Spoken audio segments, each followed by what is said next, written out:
నమస్కారం, బహుజన్ టైమ్స్కి స్వాగతం. హెడ్లైన్ చూద్దాం. నేడు మెగా డిఎస్సి నోటిఫికేషన్, పోస్టులు భారీగా పెరిగే అవకాశం.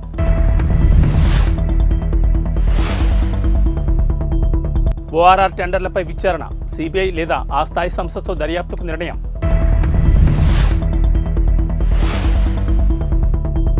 బీఆర్ఎస్ కాంగ్రెస్లపై కిషన్ రెడ్డి ఫైర్, వచ్చే ఎన్నికల్లో బీజేపీకి ఓటు వేయాలని పిలుపు.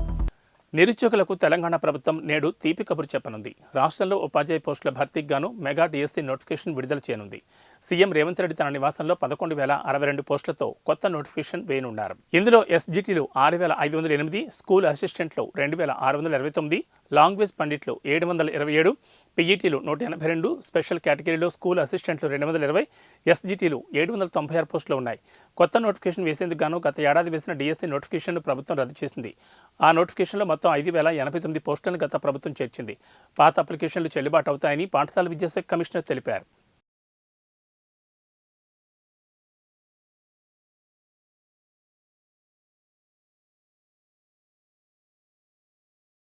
ఔటర్ రింగ్ రోడ్ టోల్ టెండర్ల విషయంలో సీఎం రేవంత్ రెడ్డి కీలక నిర్ణయం తీసుకున్నారు. ఈ టెండర్లలో అవకతవకలు జరిగాయంటూ మొదటి నుంచి ఆరోపిస్తున్న సీఎం దీనిపై సమగ్ర విచారణ జరిపించాలని నిర్ణయించారు. సిబిఐ లేదా ఆ స్థాయి దర్యాప్తు సంస్థకు విచారణ బాధ్యతలు అప్పగించనున్నట్లు ప్రకటించారు. సచివాలయంలో హెచ్ఎండి అధికారులతో సమీక్ష నిర్వహించిన సీఎం ఈ సందర్భంగా ఓఆర్ఆర్పై టోల్ టెండర్ల అంశాన్ని ప్రస్తావించారు. ప్రభుత్వానికి రావాల్సిన భారీ ఆదాయానికి గండిపడేలా తక్కువ ధరకే టోల్ టెండర్లు కట్టబెట్టారంటూ ఆగ్రహం వ్యక్తం చేశారు. కనీస ధర నిర్ణయించకుండా టెండర్లు ఎలా పిలిచారని హెచ్ఎండి అధికారులను ప్రశ్నించారు. ఇందులో ఎవరెవరి ప్రమేయం ఉంది, ఏ స్థలాలున్నాయి, ఎవరెవరు బాధ్యులు అనే విషయాలపై అన్ని కోణాల్లో తొలుత హెచ్ఎండిఏ పరిధిలో విచారణ జరపాలని ఆదేశించారు. టెండర్లలో అవకతవకలు, అనుసరించిన విధానాలు, ఫైళ్లు కదిలిన తీరుపై పూర్తి వివరాలతో ప్రభుత్వానికి నివేదిక ఇవ్వాలని హెచ్ఎండిఏ జాయింట్ కమిషనర్ ఆమ్రపాల్ని ఆదేశించారు. ఈ వ్యవహారానికి సంబంధించి ఏవైనా ఫైళ్లు మిస్ అయినట్లు గుర్తిస్తే సంబంధిత అధికారులు బాధ్యులైన ఉద్యోగులపై కేసులు నమోదు చేయాలన్నారు. హెచ్ఎండిఏ నుంచి పూర్తి నివేదిక అందిన తర్వాత కేబినెట్లో చర్చించి సిబిఐ లేదా అదే స్థాయి దర్యాప్తు సంస్థకు అప్పగిస్తామని చెప్పారు. టెండర్లకు ముందు ఓఆర్ఆర్పై టోల్ వసూలు ద్వారా ఏడాదికి 600 కోట్ల ఆదాయం వచ్చేదని అధికారులు సీఎం దృష్టికి తీసుకెళ్లారు. దీంతో 30 ఏళ్లకు 18,000 కోట్ల ఆదాయం వచ్చేదని, అలాంటిది 7,380 కోట్లకే ఎలా అప్పగించారని అధికారులను సీఎం రేవంత్ ప్రశ్నించారు. హెచ్ఎండిఏ అనుసరించిన టెండర్ విధానంతోనే ప్రభుత్వం 15,000 కోట్లకు పైగా నష్టపోయిందని సమావేశంలో ప్రాథమిక అంచనాకు వచ్చారు. హెచ్ఎండిఏ 2 కంపెనీలతో డీపీఆర్ తయారు చేయించడం, ప్రభుత్వ ఆదాయానికి నష్టం తెచ్చే డీపీఆర్ ఎంచుకోవాల్సిన అవసరం ఎందుకు వచ్చిందనే దానిపైన చర్చ జరిగింది. ఈ వ్యవహారంపై పలు అనుమానాలు ఉన్నందునే సమగ్రంగా విచారణ చేస్తే అన్ని నిజాలు బయటకొస్తాయని సీఎం అభిప్రాయపడ్డారు. టెండర్ దక్కించుకున్న సంస్థ ప్రభుత్వంతో చేసుకున్న ఒప్పందాన్ని చూపించి 49% వాటాను విదేశీ కంపెనీలకు అప్పగించిందని అన్నారు. విదేశీ కంపెనీలతో ఆ సంస్థ చేసుకున్న లావాదేవీలపై కూడా విచారణ జరపాల్సిన అవసరం ఉందన్నారు. కాంగ్రెస్ బీఆర్ఎస్లకు ఓటు వేస్తే దేశానికి లాభం లేదని, ఆ 2 కుటుంబ పార్టీలేనని కేంద్ర మంత్రి గంగాపురం కిషన్ రెడ్డి అన్నారు. విజయ సంకల్ప యాత్ర నియోజకవర్గ బహిరంగ సభకు ఆయన ముఖ్య అతిథిగా హాజరై ప్రసంగిస్తూ రాష్ట్రాన్ని బంగారమయం చేస్తానన్న కేసీఆర్ తన కుటుంబాన్ని బంగారమయం చేసుకున్నారని ఎద్దేవా చేశారు. పార్లమెంట్ ఎన్నికల తర్వాత ఆయన రాజకీయాల నుంచి తప్పుకున్న ఆశ్చర్యమేమీ లేదని జోస్యం చెప్పారు. మోడీ బలమందు ఓడిన రాహుల్ కాంగ్రెస్ పార్టీ అధ్యక్ష పదవి నుంచి తప్పుకొని 6 మాసాల పాటు విదేశాలకు వెళ్లిపోయాడన్నారు. రానున్న 5 ఏళ్లు దేశానికి మోడీ అవసరముందని, హ్యాట్రిక్ గెలుపు కోసం మనమంతా కృషి చేద్దామన్నారు. ప్రధానమంత్రి నరేంద్ర మోడీని యావత్ ప్రపంచం కావాలని కోరుకుంటుందన్నారు. కుట్రలు, కుతంత్రాలు, ఉగ్రదాడులతో దేశాన్ని ఉక్కిరిబిక్కిరి చేసిన దాయా దేశాన్ని ఒక్క వేటితో మట్టి కరిపించి వెన్నులో వణుకు పుట్టించిన భరతమాత ముద్దుబిడ్డ మోడీ అన్నారు. పాలనలో వైఫల్యాలు చవిచూస్తూ ఆహార సంక్షేమంలో కొట్టుమిట్టాడుతుందన్నారు. రానున్న పార్లమెంట్ ఎన్నికల్లో రాష్ట్రంలో ఎంఐఎంతో సహా 17 స్థానాల్లో బీజేపీ విజయం ఖాయమన్నారు. బీఆర్ఎస్కు ఒక్క సీటు కూడా రాదన్నారు. గెలిచినా ఏం చేస్తారో వారికే తెలియదన్నారు.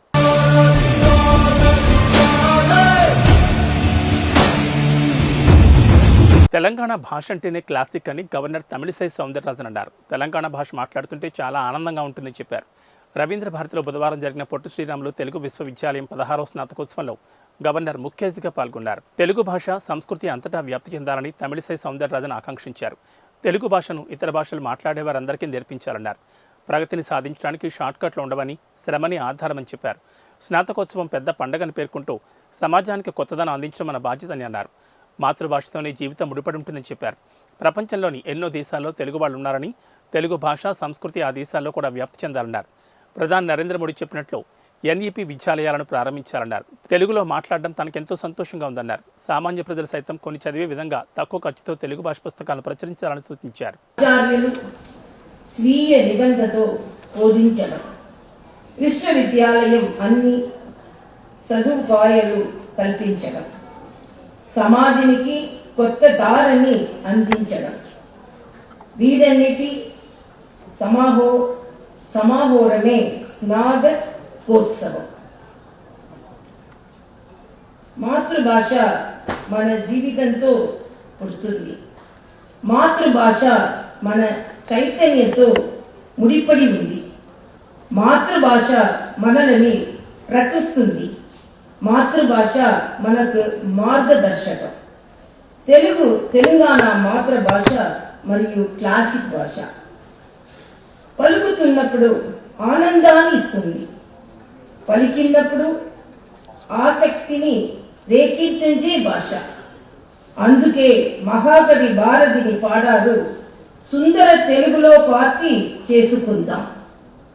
తెలుగు మాట్లాడే ప్రజలు అనేక రాష్ట్రాలు మరియు అనేక దేశాలను ఉన్నారు. అక్కడ మన సంస్కృతిని చాటుతున్నారు. అక్కడ మన సంస్కృతిని ఔన్నత్యం గురించి మాట్లాడుతున్నారు. ఇక్కడ గ్రాడ్యుయేట్ అందరిని నేను అభినందిస్తున్నాను. మీరు ఈ తెలుగు భాష పూల పరిమళంలా వ్యాపిస్తున్నారు. ఈ తెలుగు భాష సంస్కృతి అందరికీ చేరాలి.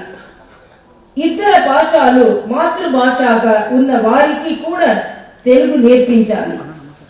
అలా చేస్తే సోదర భావం ఏర్పడుతుంది. రాష్ట్రాల మధ్య స్నేహం పెరుగుతుంది. ఈ విశ్వవిద్యాలయంలో ఎన్నో గొప్ప పుస్తకాలు ముద్రించం పట్టాయి. ఈ సంవత్సరం మొత్తం దానికి సామాన్యులను చేరయ్యేలా చిన్న చిన్న పుస్తకాలను ముద్రించాలని అనుకుంటున్నాను. తక్కువ ఖర్చుతో కూడిన ప్రజలను సామాన్యులు చదవగలిగేలా ప్రచురించాలి. అదేవిధంగా ఈ పుస్తకాలు ఎక్కువ ప్రచురించాలి. ఎందుకంటే ఇది టెక్నాలజీ ప్రపంచం.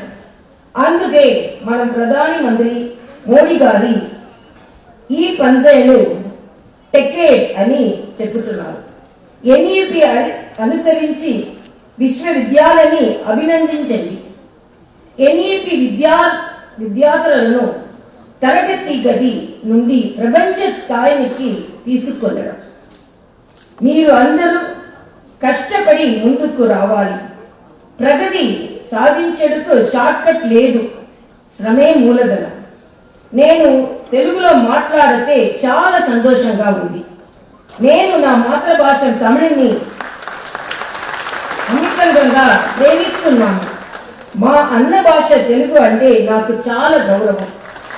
అందరం కలిసి ఈ దేశాన్ని ఉత్తరిస్తాం. ఇక్కడ తెలుగు పండుగలు అన్నీ ఉన్నారు. ఇక్కడ తెలుగులో మాట్లాడుతున్నాను. తమిళ్లో ఒక్క సామెత ఉంది, నగర వ్యాపారులలో బంగారు సూదులు అమ్మినట్లు. మన మధురమైన భాష తెలుగులో మాట్లాడేందుకు ప్రయత్నించాను. నేటి నుండి మేడారం హుండీల లెక్కింపు జరగనుంది. హుండీ లెక్కింపునకు అధికారులు అన్ని ఏర్పాట్లు చేశారు. హనుమకొండలోని టీటీడీ కళ్యాణ మండపంలో హుండీ ఆదాయాన్ని దేవాదాయ శాఖ అధికారులు లెక్కించనున్నారు. 10 రోజుల పాటు ఈ లెక్కింపు కొనసాగనుంది. హుండీ లెక్కింపు కేంద్రం లోపల బయట సీసీ కెమెరాలు, భారీ పోలీస్ బందోబస్తును అధికారులు ఏర్పాటు చేశారు. మేడారం మహాజాతరలో మొత్తం 512 హుండీలను అధికారులు లెక్కించనున్నారు. లెక్కించిన నగదును బ్యాంకులో ఏ రోజుకు ఆ రోజు అధికారులు జమ చేయనున్నారు. ఈసారి మేడారం జాతర ఆదాయం పెరుగుతుందని అధికారులు అంచనా వేస్తున్నారు.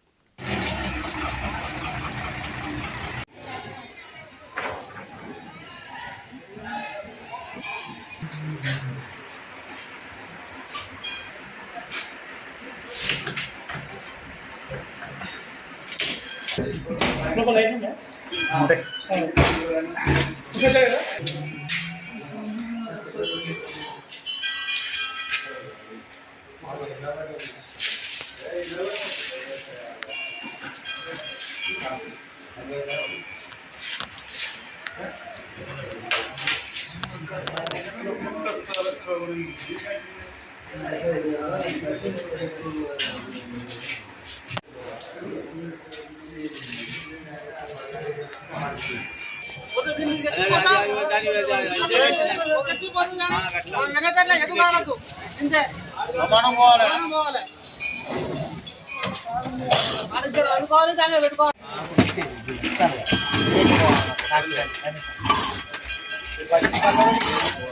డూప్లికేట్ అది కెమెరా కనబడుతుంది.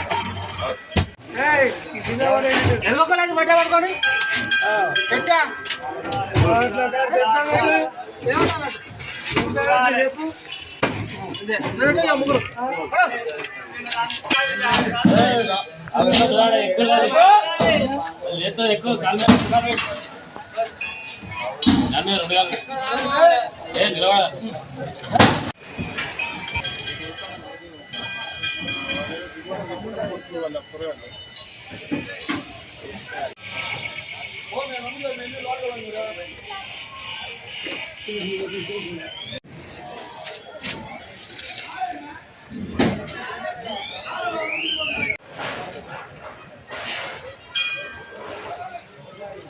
రాడిసన్ హోటల్ డ్రగ్స్ కేసులో నిందితునిగా ఉన్న టాలీవుడ్ డైరెక్టర్ క్రిష్ జాగర్లమూడి వ్యూహాత్మకంగానే విచారణకు హాజరు కాలేదా, తెలిసి మరీ గడువు కోరారా? ఈ ప్రశ్నలకు వైద్య వర్గాల నుంచి అయ్యుండొచ్చన్న సమాధానాలు వినిపిస్తున్నాయి. రాడిసన్ హోటల్ కొకైన్ పార్టీ కేసులో డైరెక్టర్ క్రిష్ జాగర్లమూడి నిందితునిగా ఉన్నారు. పార్టీ జరిగినప్పుడు తాను హోటల్కు వెళ్ళినట్లు స్వయంగా క్రిష్ జాగర్లమూడి చెప్పారు కూడా. అయితే తాను అరగంట పాటు అక్కడ ఉండి ఆ తర్వాత వెళ్లిపోయానని, ఎలాంటి డ్రగ్స్ తీసుకోలేదని చెప్పారు. డ్రగ్స్ టెస్టులకు తాను సిద్ధమని కూడా ప్రకటించారు. మరోవైపు మాదాపూర్ డీసీపీ వినీత్ సైతం క్రిష్ జాగర్లమూడికి డ్రగ్ పరీక్షలు జరిపిస్తామని ప్రకటించారు. అయితే టెస్టులకు సిద్ధమన్న క్రిష్ జాగర్లమూడి ఆ తర్వాత తాను ముంబైలో ఉన్నానని, విచారణకు శుక్రవారం లేదా శనివారం హాజరవుతానని పోలీసులకు సమాచారం ఇచ్చారు. కాగా వ్యూహాత్మకంగానే క్రిష్ పోలీస్ విచారణకు గడువు తీసుకున్నట్లుగా అనుమానాలు వ్యక్తమవుతున్నాయి. సీనియర్ ఫోరెన్సిక్ డాక్టర్లు చెబుతున్న ప్రకారం కొకైన్ సేవిస్తే దాని ఆనవాళ్లు రక్తంలో 2 రోజుల వరకు ఉంటాయి, మూత్రంలో 3 రోజుల వరకు కనిపిస్తాయి, ఉమ్మిలో 2 నుంచి 3 రోజుల వరకు కొకైన్ ఆనవాళ్లు కనిపిస్తాయి. తరచుగా సేవించే వారి వెంట్రుకల్లో 90 రోజుల వరకు కొకైన్ అవశేషాలు దొరుకుతాయి. ఈ నేపథ్యంలోనే పోలీసులు డ్రగ్ టెస్టులు జరిపిస్తే ఎలాంటి ఆధారాలు దొరకకుండా క్రిష్ జాగర్లమూడి విచారణకు గడువు కోరినట్లుగా తెలుస్తోంది. రాజన్న సిరిసిల్ల జిల్లా తెలంగాణలో ప్రసిద్ధ పుణ్యక్షేత్రమైన వేములవాడ శ్రీ రాజరాజేశ్వర స్వామిని దర్శించుకోవడానికి నిత్యం వేలాది మంది భక్తులు వస్తూ ఉంటారు. రాజన్న దర్శనానికి వచ్చే అధిక శాతం మంది పేద భక్తులే.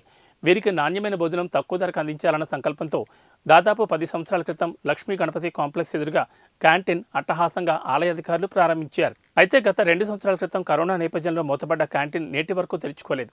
తెలంగాణలోని అన్ని పుణ్యక్షేత్రాల్లో ఇదే విధంగా ప్రారంభించిన క్యాంటీన్లు తెరుచుకున్నాయి.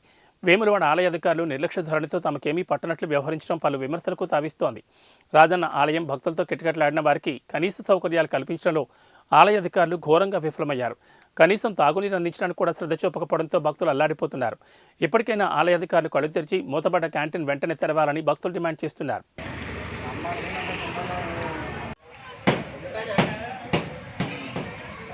ప్రధానమంత్రి నరేంద్ర మోడీ వచ్చిన 4-5 తేదీల్లో తెలంగాణలో పలు కార్యక్రమాల్లో పాల్గొనున్నారు. పలు కేంద్ర ప్రభుత్వ ప్రాజెక్టులకు ప్రారంభం, మరికొన్ని అభివృద్ధి పనులకు ఆయన శంకుస్థాపన చేయనున్నారు. బహిరంగ సభల్లో కూడా ఆయన పాల్గొనున్నారు. 4న మహారాష్ట్రలోని నాగపూర్ నుంచి బయలుదేరి ఉదయం 10:30 గంటలకు ఆదిలాబాద్కు వస్తారు. పలు అభివృద్ధి కార్యక్రమాల్లో పాల్గొని ప్రసంగిస్తారు. కార్యక్రమాలు ముగిసిన అనంతరం బయలుదేరి తమిళనాడుకు వెళ్తారు. తిరిగి అదే రోజు రాత్రి హైదరాబాద్కు వస్తారు. ఆ రోజు రాత్రి రాజ్భవన్లో బస చేస్తారు. ఇక 5న సంగారెడ్డిలో పలు అభివృద్ధి పనులను ప్రధాని మోడీ ప్రారంభించనున్నారు. సంగారెడ్డిలో నిర్వహించతలపెట్టిన బహిరంగ సభలో ఆయన ప్రసంగించనున్నారు. 5న ఉదయం 10 గంటలకు రాజ్భవన్ నుంచి బయలుదేరి సంగారెడ్డికి చేరుకుంటారు. మధ్యాహ్నం 12:15 కార్యక్రమాలు ముగించుకుని ఒడిశా రాష్ట్రానికి వెళ్తారు. ఖమ్మం జిల్లా కొనిజర్లలో దారుణం చోటు చేసుకుంది. సర్పంచ్ సోరంపల్లి రామారావుపై కత్తులతో దాడి చేశారు 3 వ్యక్తులు. గాయపడిన సర్పంచ్ను చికిత్స కోసం కిమ్స్కు తరలించారు.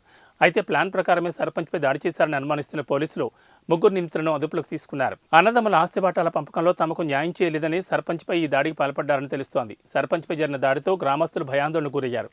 గ్రామంలో ఎలాంటి అవాంఛనీయ సంఘటనలు జరగకుండా పోలీసులు 144 సెక్షన్ అమలు చేశారు.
ఏవీ బులెటిన్ విశేషాలు. నమస్కారం.